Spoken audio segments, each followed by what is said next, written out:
On va s'intéresser dans cette vidéo à des situations de ce type où on a trois populations emboîtées, disons une petite, une moyenne et une grande. Alors on se concentre d'abord sur A et B seulement ici. On rappelle la formule à connaître, hein. La proportion de A dans B, c'est l'effectif de A, divisé par l'effectif de B. Alors ceci peut s'écrire comme ça, P c'est P sur 1, puis on fait un produit en croix, NA fois 1 c'est NA. Donc NA égale P fois NB. Alors on peut l'écrire si on veut comme ça, et on va voir que ce schéma sera très pratique pour la suite. Voilà, je prends NB, je multiplie par P et j'obtiens NA. Alors ça c'est quelque chose qui est bien connu, hein, c'est-à-dire, c'est d'abord cette formule, elle a été vue dans les vidéos précédentes, mais surtout elle a été vue finalement au collège. Si la proportion de A dans B est 15%, c'est un exemple, A représente 15% de B, c'est-à-dire que NA égale, on calcule 15% de B. NA égale 15 sur 100 fois NB. Voilà, on savait déjà ceci. Et ça va être très pratique pour notre affaire. Alors on désigne par P la proportion de A dans B, on rappelle ce schéma. Hein, le total multiplié par la proportion, ça donne la partie. Enfin, l'effectif total, ça donne l'effectif de la partie. Alors on désigne par P' maintenant la proportion de B dans la plus grande partie C. Et on va calculer P fois P'. Donc ça fait NA sur NB fois NB sur NC. Et on peut, si on veut, l'écrire aussi comme ça. Et à ce moment-là, on voit qu'on peut simplifier par NB. On aurait même pu le dire avant. Voilà. Et ça fait NA sur NC. C'est-à-dire proportion de A dans B fois proportion de B dans C, ça donne proportion de A dans C. Alors voici une façon de voir les choses. On va voir beaucoup mieux avec notre petit schéma ici. On a déjà examiné A par rapport à B avec ce schéma qui vient de cette égalité. NA égale NB fois P. NB fois P. Alors on a la même chose pour B par rapport à C, c'est-à-dire on passe de NC à NB en multipliant par la proportion P', qui est la proportion de B dans C. NB égale P' fois NC, NB égale NC fois P'. Et maintenant, on peut aussi regarder A par rapport à C. Voilà, on a ici une troisième proportion qui est NA sur NC. Alors, on a déjà vu que cette troisième proportion, c'est en fait le produit des deux autres. Parce que ça, c'est un schéma qu'on connaît bien. Si on fait x3 puis x5 à un nombre, ça revient à dire qu'on a fait x15. Donc on peut dire qu'ici, on a ça. Alors on a ici trois nombres, P, P' et puis P1. Et on aura trois genres de problèmes. Soit on cherche ce nombre et on connaît les deux autres, soit on cherche ce nombre, soit on cherche ce nombre. Alors il y aura un cas très facile, c'est quand on cherche ce nombre. Parce qu'il suffira de faire le produit de ces deux-là. On verra un exemple, puis on verra un exemple où on cherche un des deux nombres ici, c'est un peu moins simple.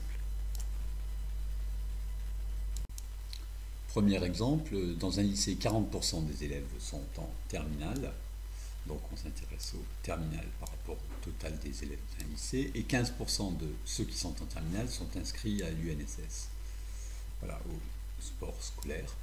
Donc on a ici x 0,4, et ici fois 0,15. Et on demande la proportion du groupe élèves de terminale inscrits à l'UNSS, sous-entendu par rapport à tout le lycée. Alors ici c'est le cas bien simple. Faire cette multiplication puis celle-ci, c'est juste faire la multiplication par le produit des nombres, c'est-à-dire ceci. Et on peut directement donner le résultat. La proportion est 0,06, 6%. Comme on l'avait dit, quand on cherche le nombre qui est ici en bas, hein, il suffit de faire le produit des deux, c'est très simple. On aurait même pu se passer de faire ce tableau. Parce que la proportion cherchée, les élèves UNSS de terminale, c'est 15% de 40% du total, c'est-à-dire 15 sur 100 fois 40 sur 100, égale 0,06, 6% du total. Et ça a été vu au collège, c'est un pourcentage de pourcentage. Exemple 2, Lors d'une élection, 70% des 2000 électeurs d'une ville ont voté, 350 ont voté pour M. X, quel pourcentage a-t-il obtenu?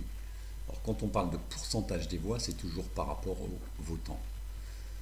Alors on commence le tableau en mettant toujours à gauche la plus grande partie, c'est vraiment l'effectif total, c'est le total des électeurs. Ensuite il y a les votants, et parmi les votants, il y a ceux qui ont voté pour X. Alors on connaît le pourcentage des électeurs, des inscrits qui ont voté, c'est 70%, c'est-à-dire qu'ici on a fois 0,7, et on demande le pourcentage de M. X par rapport aux votants, c'est-à-dire qu'on cherche ce nombre ici, P. Alors, à ce stade-là, on sait déjà que le multiplicateur ici est 0,7 fois P, mais on ne connaît pas directement ce nombre. Il faut le calculer avec des effectifs. On a 2000 électeurs ici, et 350 ont voté pour X. C'est-à-dire que le nombre P1 qui est là, on ne le connaît pas encore. Alors ce nombre P1, voilà, c'est le nombre de voix pour X sur le total des électeurs, c'est-à-dire 350 sur 2000, 0,175. Donc ici on a multiplié par 0,175. Du coup, ces deux nombres ici sont égaux, on l'écrit là. 0,7 fois P égale 0,175, on divise par 0,7 pour trouver P, et on obtient P égale 0,175 sur 0,7, c'est-à-dire 0,25. 25% des votants ont voté pour M. X. Cet exemple était un peu particulier parce que on ne connaissait pas directement le P1. Ici, on a dû le calculer avec les effectifs des électeurs et de ceux qui ont voté pour X, des gens qui ont voté pour X. Alors il y a une autre façon, parce qu'on a ces effectifs, du coup on peut calculer le nombre de votants. C'est cette façon, c'est 70% de 2000, c'est-à-dire 0,7 fois 2000, 1400. Du coup on a ici l'effectif de 1400, et on peut calculer directement P grâce à ces deux effectifs. P, c'est la proportion de ceux qui ont voté pour X divisé par les votants. On l'obtient ici, 350 sur 1400 égale 0,25. On n'a pas eu besoin de calculer le 0,175 qui était ici, avec cette deuxième façon.